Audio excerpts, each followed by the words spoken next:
Did you think you was gonna sweep us? Did you really think you were gonna win four straight against Miami and Eric Spoelstra? You know what I'm saying? Like, Boston fans really thought they was gonna have an easy out this first round series. Like, are you kidding me? Do you not know who you're playing? This is the Miami Heat, the team that has given you struggle 3 of the last 4 years. You thought it was gonna be different because we didn't have Jimmy Butler, huh? You thought it was gonna be different? Come on, bro. We have Eric Spoelstra. He's the biggest problem you gotta worry about. It's a coaching mismatch. Oh man, I'm feeling good. How y'all doing? I'm feeling amazing. Watched the game last night. Obviously, we'll talk about it. But I woke up. I was feeling fantastic. How y'all feeling? Boston fans, how you feeling? Not good. I already know. You don't have to tell me. Before we get started, don't forget to like, comment, subscribe, turn on notification bells. Again, y'all already know I'm better than ESPN. You're not gonna get this kind of content there. All right. So, obviously, y'all understand why we all excited. We are all gathered here today to recap Miami beating Boston last night, 111 to 101, a 10-point win for our Miami Heat. Number one thing, shooting. Miami made 23 threes. They shot 53.5% from three. That was the biggest factor. It wasn't the only factor, but it was a huge factor in Miami winning. In game one, Miami passed up a lot of open threes. A lot of open threes because they trying to move the ball, trying to get the best shot possible, and sometimes you just gotta shoot the first shot that's available because this Boston team is a really good defensive team. You have to give them credit. So you have to be able to just shoot the open shot. They're not going to give you a whole bunch of open looks throughout the entire night. Although they did. You know what I'm saying? Boston, they do give up a lot of threes. You know what I'm saying? A lot of threes, the threes Miami had were wide open. They shot 43 threes in total during the game. And I have to say, a lot of them were wide open. They were sagging off Caleb Martin. Caleb Martin was 5 of 6 from 3. He had 21 points. A bounce back game for him after only scoring 4 points in game one. Boston, y'all saw him cook y'all last year in game 7. And then y'all gonna sag off of him again? Do you not learn? Do you not learn from your mistakes? Obviously not. Tyler Hero was the best player on the court today. Even better than Tatum and Brown. I'll explain why. 24 points, 14 assists, 6 of 11 from 3. I love that he took 11 threes. A lot of people have a little gripe about Tyler Hero, and it's because he shoot. And not only him, Miami's a very mid-range heavy team. Sometimes you got to scale some of the mid-range shots and make those mid-range shots threes, and he did that tonight. 11 of his 13 shots were threes, so I love that he took that. But his passing, 14 assists, a career high. He's never had 14 assists in a regular season. He's never had 14 assists in the playoffs. He was basically the point guard because they don't have Jimmy. They don't have Rozier. They don't have Josh Richardson. They lack ball handling because all three of them can handle the ball. Mainly Terry Rozier and Jimmy Butler. And his passing was phenomenal. And sometimes, like, he doesn't necessarily have to have the ball to start a possession.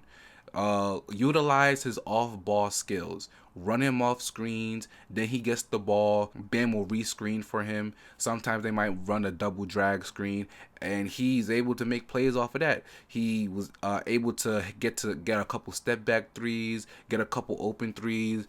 Al Horford and Porzingis for most of the night were playing drop coverage. So if Bam gets the person, what is Derek White, Drew Holiday, if he screens them well, Tyler was going to have an open three every time, and he took those open threes, and then that opened up his ability to control the rest of the game and control the defense. A lot of passes to Bam, he got open threes for other people too. For Jovic, who was 3 of 4 from three, Jaquez, who was 3 of 6 from three, Haywood Highsmith, he was 3 of 5 from three. Even Duncan Robinson. Obviously, Duncan Robinson, the back injury still has slowed him down a little bit, but even he was able to benefit from Tyler and everybody else being able to shoot threes. So he was able to get a couple threes as well. So this was probably the best game Tyler has ever played in a Miami Heat uniform. He's been here 5 years, and I gotta say, even this was even better than his rookie season when he had that 37-point playoff game against the Celtics. I have to say that this game is better. What an absolute complete game from him, and he was great defensively as well. I don't want to say great. That may be too much. He was good defensively for the whole night. Switched on to Porzingis a lot, and they were attacking him all night. Jaylen Brown was trying to get him switched on him because Miami switched basically every single screen. They did. They switched everything. They didn't play a lot of zone, which I love because this team is not the team you want to play zone against because they have so much shooting. They switched every ball screen. Tyler Hero was on Jaylen Brown. He was on Jason Tatum. He was on Derek White. He was on Jrue Holiday. And they kept attacking him all night. And he did a pretty good job defensively of, one, not fouling, and two, not giving them easy shots. Like, he did force some misses. So I'm happy to say that. Bam Adebayo, 9 of 13 from the field, 21 points and 10 rebounds. Bam ended up having 8 points in the fourth quarter, all on jump shots, all on the 6 to 10 foot mid range shots. He even had one on the elbow at the free throw line. And those jump shots that he was making were tough shots. Like, Porzingis is 7'3", y'all. Porzingis is 7'3". Al Horford, even at 37, is still a pretty good defender. And Bam is only 6'9". He's a small center. For him to be able to get off those shots with the level of difficulty that they were, and he kept making them over and over again. I mean, you have to shout him out for that. He played a fantastic game. They needed those shots. They really did need those shots because they were at the end of the game in the fourth quarter. They were blitzing Tyler Hero. When Tyler Hero was getting a ball screen, it was 2 on the ball each time, and he got rid of it. That pocket pass to Bam for the elbow jump shot, like, that started to open up a little bit more, and you saw Tyler Hero be able to find him for a couple of those shots in the mid range. It was absolute display by the both of them. The way they both controlled the game, their chemistry between each other was absolutely phenomenal, bro. It really was. And obviously, again, every other player on the Miami Heat was able to benefit. So that was a lot of offensive talk. Let's talk about some defense, all right? Boston shot only 32 threes this game compared to 49 in the first game. This is a team, the Boston Celtics is a team that they want to shoot threes. That's their main identity, to get up as much threes as possible, because everybody on the team can shoot threes. Everybody who plays can shoot threes. Okay? And they did a really good job of not over helping. Again, I said they couldn't play zone and against this team. In zone, you're going to help a lot. But when Boston sees that you bring 2 to the ball, a very early swing, and somebody's going to get open 3. Because they're just going to keep swinging the ball. No one is going to touch the ball for more than 1 second. They're going to be fast in terms of ball movement. And Miami did a good job. They adjusted. They made the adjustment to play more man, play less zone. I think they played zone for like 1 or 2 possessions. I think Porzingis was not on the floor because you don't want to play zone with Porzingis on the floor. They played zone like a couple possessions, but basically the entire night was man-to-man, switching everything, and not over-helping. They still sent a little bit of help late, but for the most part, to get Boston out of their offensive identity, they just played up straight up one-on-one. Like, they were okay. Jaylen Brown played good. He had 33 points. He had 8 rebounds. He had this point in the second quarter to end it where he had 11 straight points. He had 3 threes in a row. Got out on the fast break and got an easy layup.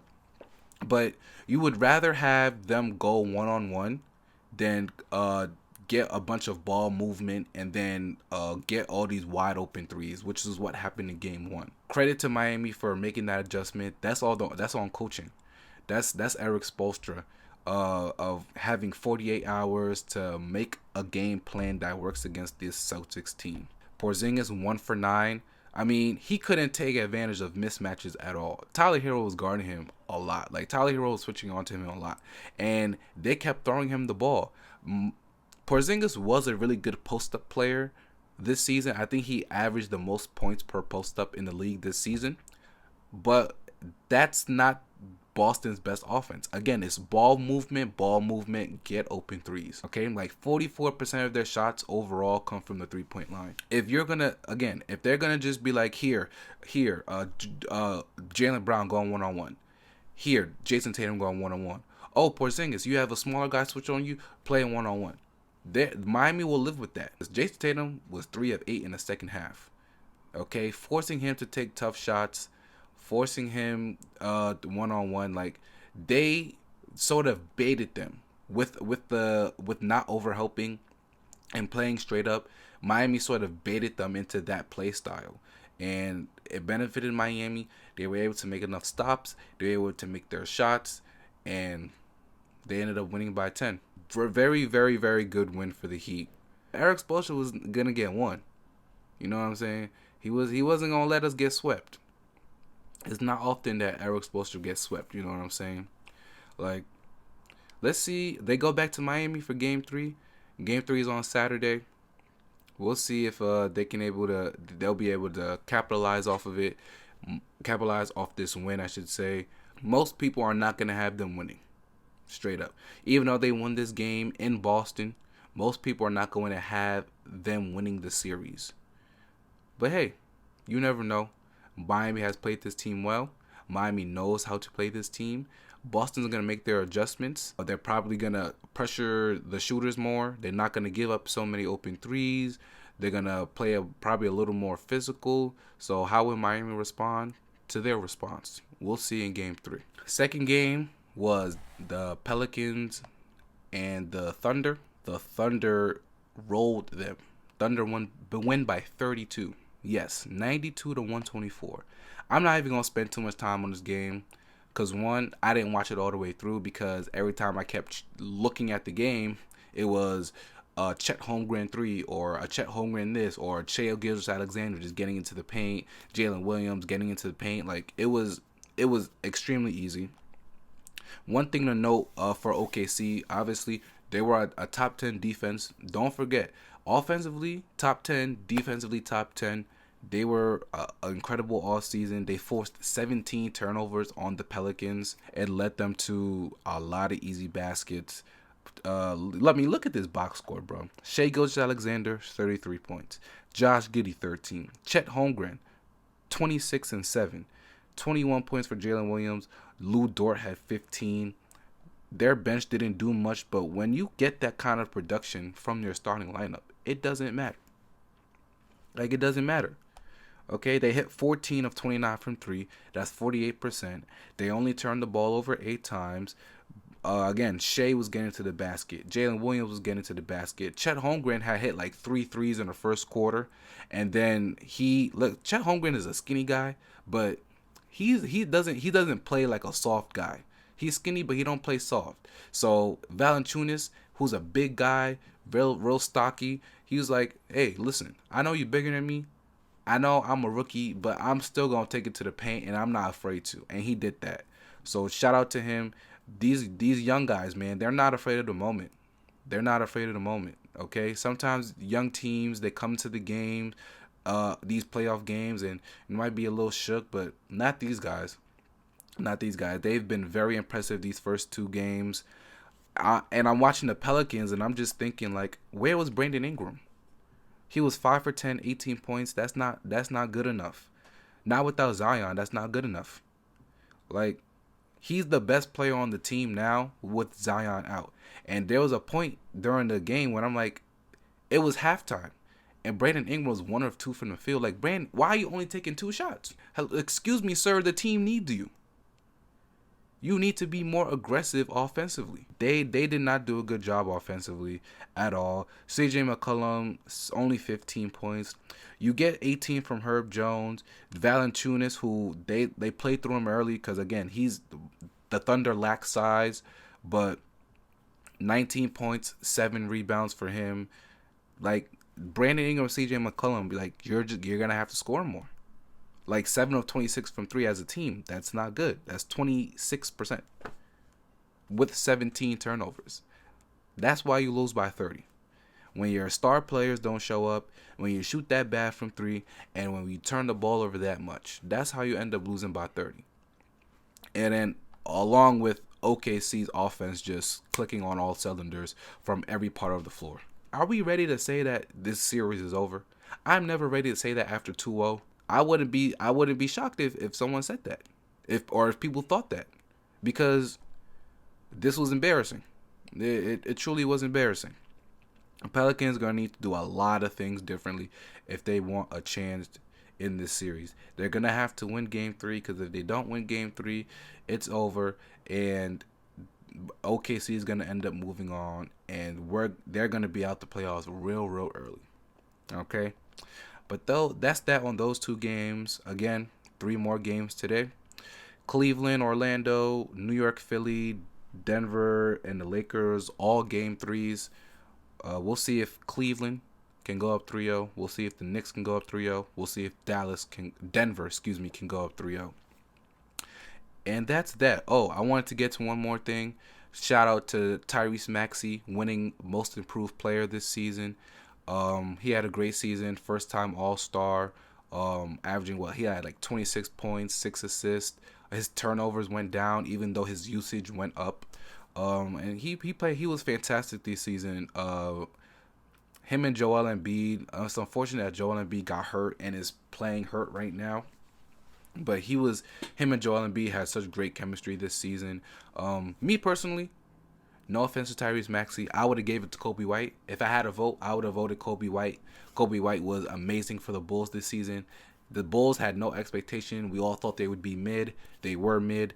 But he was like the standout guy. If there's one positive thing to take away from the Chicago Bulls season, it's that Kobe White looks like a dude. Like someone you could have for your future. Like the guy's only in his fourth or fifth year in the league, and showed this much improvement.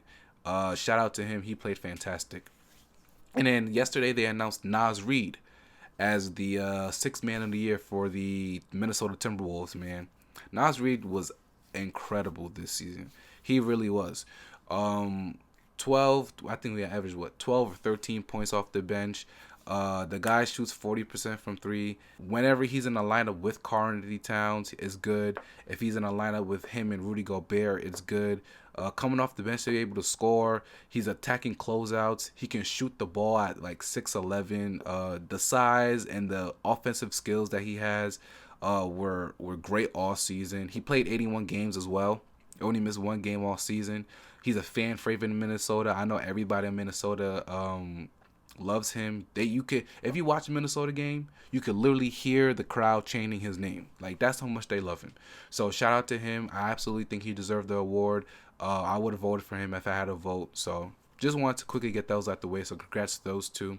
More awards will be coming out throughout this postseason as they do every year. So I will update you on that as they come out. As always, thank you guys for listening. Thank you guys for watching. Don't forget to like, comment, and subscribe. Boston fans. Well, listen, I'm gonna enjoy these next 48 hours until Saturday. You know what I'm saying? Because everybody thought we was gonna get swept, and we not finna get swept. But I'll see y'all next time. Hey, y'all let us get 1. Don't let us get 1. Well, y'all let us get 1, but don't let us get 2 now. Don't let us get 2 now, because if we win Game 3, I'm gonna start saying some outlandish things. I'll see y'all next time.